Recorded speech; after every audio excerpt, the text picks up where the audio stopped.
buenos días, buenas tardes, buenas noches, dependiendo del lugar y la hora en la que me estés escuchando en este preciso momento. Después de varios contratiempos relacionados con la salud, pasando por la gripe, la sinusitis, la faringitis y que todavía no se quiere ir, aquí estamos de parte de La Voz de la Palabra para brindarte un podcast más que interesante, así que quédate porque esto va a dar que hablar.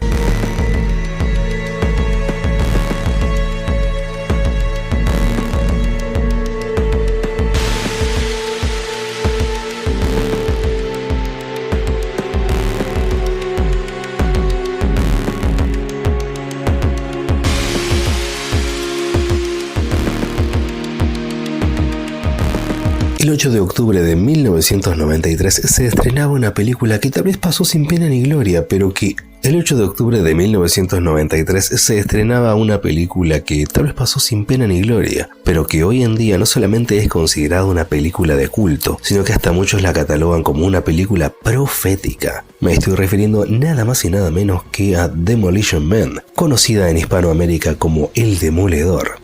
La película en principio está ambientada en el año 1996, en la que el oficial de policía John Spartan, interpretado por Sylvester Stallone, tiene una negociación fallida con el criminal Simon Phoenix, interpretado por Wesley Snipes, que derivó en la muerte de muchos rehenes.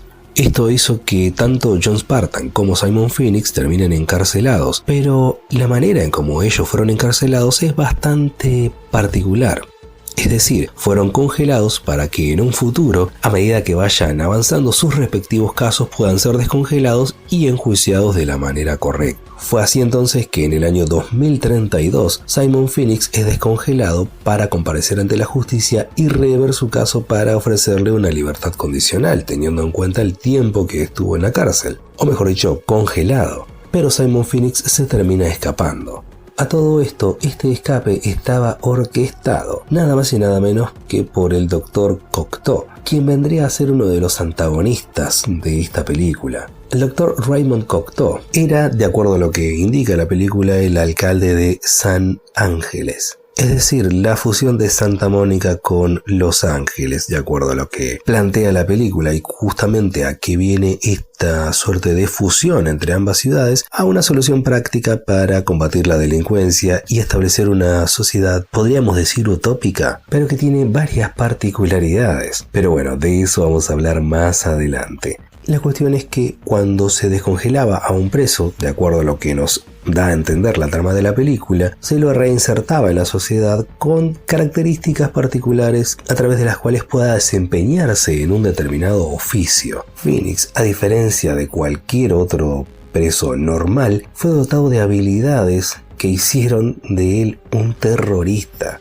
Razón por la cual no solamente tenía la facilidad de poder hackear computadoras, tenía conocimientos en artes marciales y en el manejo de armas, las cuales en esa sociedad políticamente correcta, por decirlo de esa manera, estaban prohibidas, aún así se las ingenió para volver a hacer de las suyas. Pero la razón por la que Cocteau, de manera, digamos, irónica, despertó a este tremendo criminal, era justamente para que se encargue del asesinato de un tal Edgar Friendly. Ahora bien, ¿quién era Edgar Friendly? Bueno, era justamente el líder de lo que se conocía como la resistencia, es decir, personas que estaban excluidas de este mundo utópico que el Dr. Cocteau plantó, que vivían en las alcantarillas porque no tenían cabida en la sociedad y que planeaban de alguna u otra manera ver de qué forma poder obtener recursos, poder sobrevivir porque prácticamente no tenían acceso a nada. Pero como Cocteau los veía como una amenaza, entonces decidió encargarle a Phoenix que asesine a su líder. Lo que menos pensaba Cocteau es que a Phoenix no le interesaba en absoluto encargarse de Edgar Friendly. Él lo que quería era tomar el control de las calles, como en sus viejas épocas de criminal. Cuando entonces la situación se desborda, ahí acuden al departamento de policía y es allí donde se toma como decisión descongelar a John Spartan, ya que en este mundo tan utópico y tan políticamente correcto los policías no tenían permitido el uso de armas para poder neutralizar a un criminal. Entonces un hombre con la rudeza característica de John Spartan algo podría llegar a hacer. Lo que sucede es que, como lo habíamos mencionado anteriormente, a John Spartan lo rehabilitan y lo reinsertan en la sociedad, pero con el oficio de costurero. Pero aún así,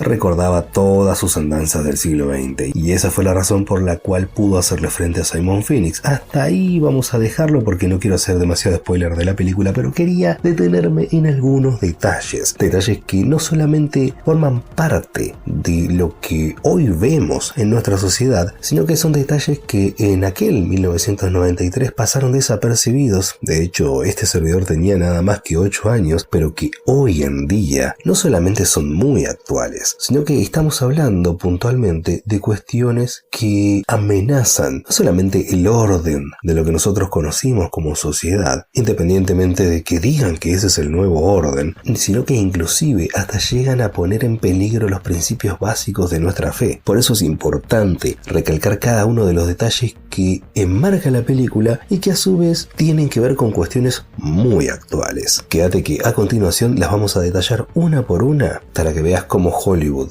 o mejor dicho, Satanás a través de Hollywood, nos estaba diciendo cuáles iban a ser sus planes.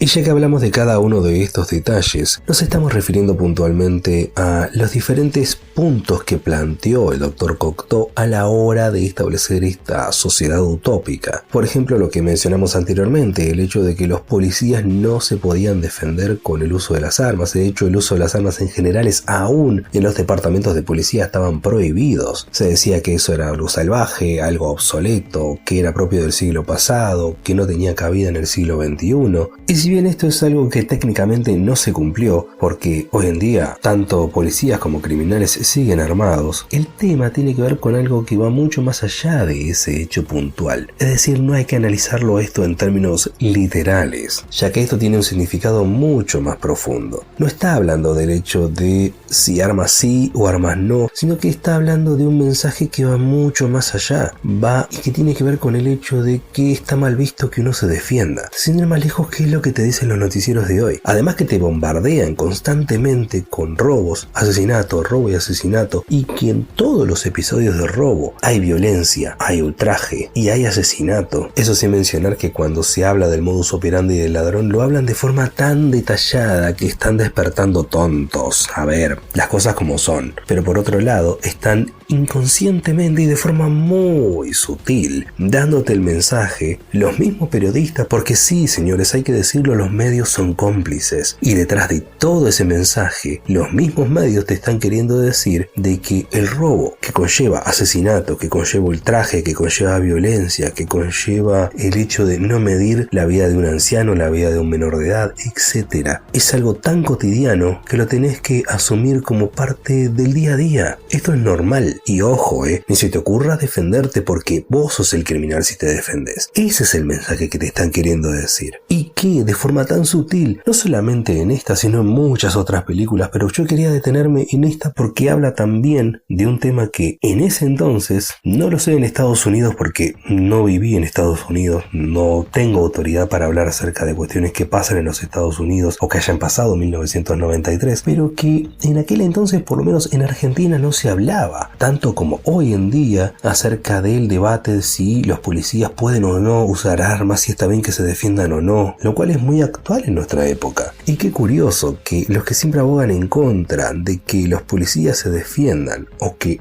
ejerzan su labor como tales sean justamente aquellos que se hacen llamar progresistas, pero que en realidad manejan un discurso no solamente totalmente hipócrita, sino absolutamente perverso, porque por un lado están a favor del delincuente, en contra de la vida, sin ir más lejos por algo promueven el aborto, sino que esto que estoy mencionando también se ve a su vez reflejado, por ejemplo, en la manera en cómo actúa Bob, el asistente del Dr. Cocteau. ¿Lo notaron? Que justamente el hecho de que esa sociedad tan utópica haga que el hombre esté feminizado en cierto punto? ¿No es eso acaso lo que el progresismo promueve? Y por favor, no me malinterpretes, no me vengas a decir, porque vos sos de derecha. Primeramente porque a mí eso de el nosotros versus ustedes, el querer establecer una brecha de la cual sí o sí tenés que estar de un lado o del otro, me parece una reverenda estupidez. Porque para dejar aclarado este asunto y que se entienda de que no estoy ni de un lado ni del otro, a mí personalmente, más que la izquierda marxista y atea, me hace mucho más ruido el accionar de la derecha que se hace llamar cristiana y que de cristiana no tiene absolutamente nada. Por eso es necesario entender que esto no se trata de una cuestión de partidos políticos, ni se trata de estar de un lado o del otro de esa absurda e incoherente grieta en la que justamente los mismos medios nos quieren colocar. ¿Y por qué justamente hablo de los medios?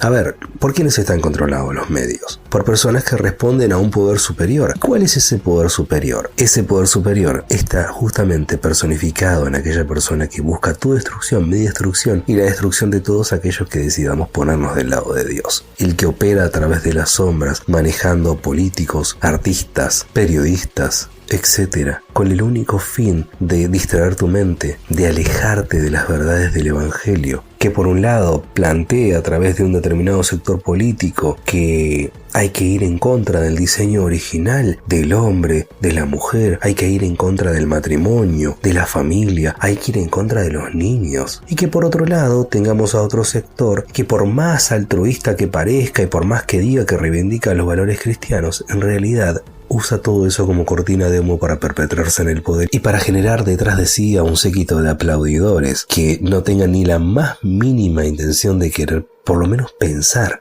ni siquiera pensar distinto, sí, tan solo pensar, ponerse a usar en sentido común y darse cuenta realmente lo que me están queriendo vender, lo que están queriendo hacerme creer que es normal, que es lo que está de moda, que es lo que tengo que decir, lo que tengo que pensar, lo que tengo que hacer. ¿Es verdad? ¿Es realmente así? Y lo más importante, ¿va en consonancia con lo que establece Dios en su palabra? Otro detalle que también aparece en la película y que era característico de ese 2032 políticamente correcto era la multa a los insultos. Claro, ¿quién iba a pensar en 1993 que te iban a multar por proferir insultos? Pero hoy día es algo tan normalizado. Y no me estoy refiriendo al hecho de que te multen o te sancionen por insultar. Pero hoy en día, lamentablemente, hemos normalizado una cuestión que justamente nos afecta a quienes generamos contenido, sobre todo en esta plataforma, a que tengamos que tener cuidado con decir determinadas palabras bajo sanción. Es decir, que no tengan que ver con una cuestión de que digamos palabras que sean en sí ofensivas, pero como no van en concordancia con el discurso político al cual responden estas plataformas, entonces ahí es donde estamos en un determinado problema. Y un problema que es mucho más grave de lo que parece. Porque no tiene que ver con el hecho en sí de evitar decir determinadas palabras, sino que es un ataque directo a la libertad de expresión. Y una libertad de expresión que, dicho sea de paso, es selectiva. Porque si yo digo lo que va acorde al discurso político al que responden determinadas plataformas, entonces no pasa nada. Puedo decir a discreción lo que yo quiera. Pero si yo digo determinadas palabras que al día de hoy están prohibidas, no las voy a mencionar porque correría el riesgo de que este video no llegue a ver la luz, y no es la idea. Justamente, uno como generador de contenido corre el riesgo de que el video no se monetice para aquellos quienes viven de esto, o lo que es peor, que entres en una suerte de shadow banning. ¿Qué es el shadow banning? Justamente es el baneo entre las sombras, es decir, que de forma muy sutil tus videos no sean recomendados, el nombre de tu canal o de algunos videos no aparezcan en las listas de búsqueda, o lo que es peor, que directamente te cierren el canal,